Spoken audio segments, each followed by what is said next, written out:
हाँ जी, good afternoon सबको। नमस्कार। उम्मीद करता हूँ सब लोग अच्छे हैं। तो आवारा कुत्तों को शेल्टर में भेजने को लेकर के सुप्रीम कोर्ट के जिस जजमेंट ने अभी देश भर में खलबली मचा दी है उसको लेकर के बातचीत करेंगे। तो सबसे पहले इस जजमेंट का जो जड़ है रेबिस बीमारी, इसके बारे में बताते हैं कुछ लाइन के माध्यम से। RABIES ये एक वायरस वाली बीमारी है।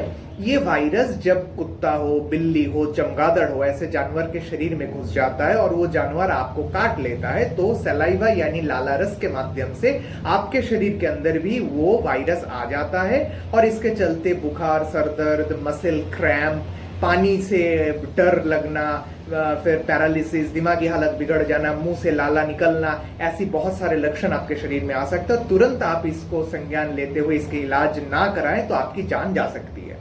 तो इस चीज को लेकर के सुप्रीम कोर्ट के दो जजों के न्यायपीठ जस्टिस JB पार्डियोला और जस्टिस R महादेवन ने संज्ञान लिया।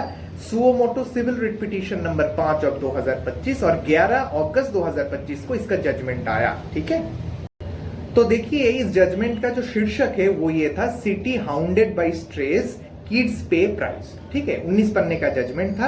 Animal birth control ABC rule 2023, इसके तहत ये जजमेंट डिलीवर किया गया था और डिलीवर होने से पहले एमाइकस को सुना गया, सरकार को सुना गया, डॉग्स प्रेमी को, NGOs को, इनको भी सुना गया।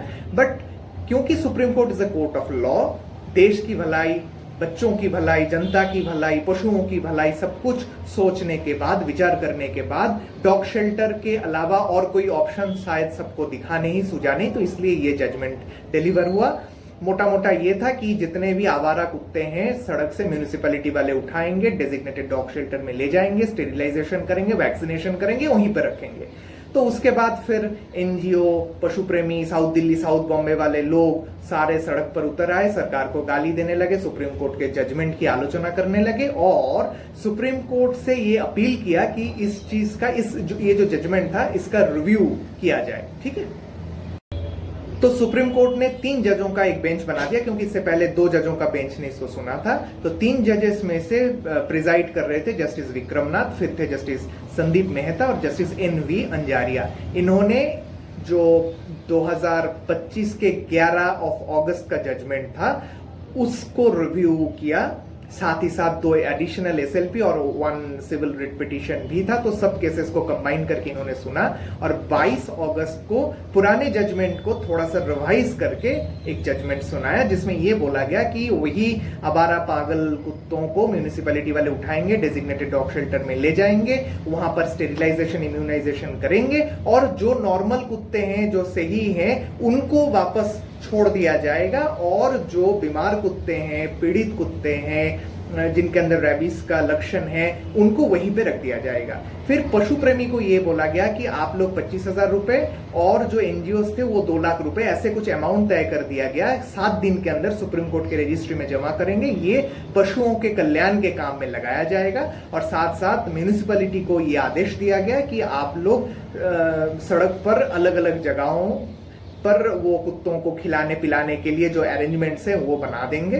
तो ऐसा मोटा मोटा इस फैसले में बोला गया, तब जाके देश के लोगों को चैन आया, शांति मिली। अब देखिए इस जजमेंट में जो बोला गया वही कुत्तों को पकड़कर शेल्टर में ले जाना, फिर ट्रीटमेंट करना, फिर छोड़ देना, इसको लेकर के बात करते हैं। सबसे पहली बात तो ये है, देश में सभी म्यूनिसिपैलिटीज के पास इतना इंफ्रास्ट्रक्चर नहीं है। दूसरी चीज, म्यूनिसिपैलिटीज में आधे लोग ठेके पर काम कर रहे हैं, इसके लिए लोग भी नहीं है और ट्रेंड लोग तो है ही नहीं, मतलब होना दूर की बात है। और आखिर में म्यूनिसिपैलिटी के पास पैसा भी नहीं है, क्योंकि सड़क म्यूनिसिपैलिटी बना नहीं सकती, तो वहां पे कुत्तों को पकड़कर कहां ले जाएगी, है ना। डॉग शेल्टर नाम के वास्ते बड़े बड़े शहरों में हो सकते हो, बट छोटे मोटे जगहों पर कहां होंगे, नहीं है, तो उसको भी बनाना पड़ेगा, तो कहां से पैसा आएगा।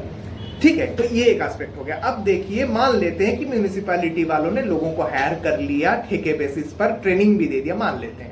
अब सबसे पहली बात तो ये है, दिन रात दोपहर जुटाकर आप जाओगे, आपके पास प्रॉपर एपैरेटस, कुत्ते पकड़ने के लिए क्या होता है, जाल होता है, डंडा होता है, और तो कुछ नहीं होता है। अब उसी से आप कुत्तों को पकड़ने जाओगे, 1 घंटे में 1 कुत्ते को पकड़ोगे, 2 कुत्ते को पकड़ोगे, उसको गाड़ी में डालोगे, मतलब एक तो सरदर्द है उसको पकड़ना, दूसरा है गाड़ी में डालना, तीसरा है अलग अलग जगहों से कुत्तों को पकड़कर गाड़ी में डालो, गाड़ी में कैपेसिटी है, उससे ज्यादा कुत्ते को उसमें ठूसो, एक दूसरे को कुत्ते काटने लगेंगे, भौंकने लगेंगे, सबका दिमाग खराब हो जाएगा। फिर उनको मान लेते हैं डेजिग्नेटेड जो डॉग शेल्टर है वो भी आपने बना दिया, या किसी जगह को आपने चुन लिया, उसको घेर दिया, टेम्पोररी कुछ अरेंजमेंट बना दिया, वहां पे ले भी गया। अब उतारना एक अलग दिक्कत है, उतारने के बाद वहां पे ले जाके उसकी गिनती करना, सीरियल नंबरिंग करना, फिर जो बीमार है उस कुत्ते को, जो बुजुर्ग हो चुके हैं, अपाहिज है, उनको अलग जगह रखो, बाकी को अलग जगह रखो। अब लोगों की तरह नॉर्मल कुत्तों में भी ये देखा जा सकता है, कुछ कुत्ते ज्यादा एग्रेसिव है, कुछ कुत्ते चुपचाप हैं, ऐसे है ना। अब कुत्तों को खिलाना पिलाना, उनको पकड़ पकड़ के ले जाओ, थोड़ा सा उसमें बेहोशी के इंजेक्शन डालो, उनके स्टेरिलाइजेशन करो, फिर इम्यूनाइजेशन करो। इसके स्टाफ कहाँ है, डॉक्टर कहाँ है, ये सारी दवाइयाँ खरीदने का पैसा कहाँ से आएगा, खरीदने के बाद उसमें 2 नंबरी होगा नहीं होगा, ठेकेदार बीच में भाग जाएगा, क्या होगा किसी को नहीं पता, है ना। और जो इंजेक्शन की क्वालिटी है, क्योंकि सरकारी जगह के इंजेक्शन मेडिसिन की क्वालिटी को लेकर भी डाउट होता ही है।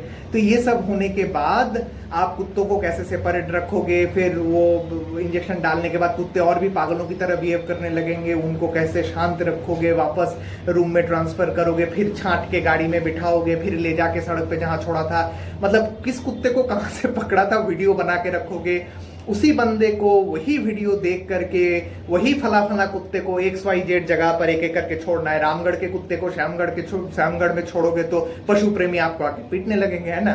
तो ये जो पूरा तामझाम है, इसका पैसा कहां से आएगा, लोग कहां से आएंगे, ट्रेनिंग कैसे दी जाएगी, डॉक्टर कहां से आएंगे, दवाई का पैसा, शेल्टर बनाने का पैसा, ये सब कहां से आएगा किसी को नहीं पता।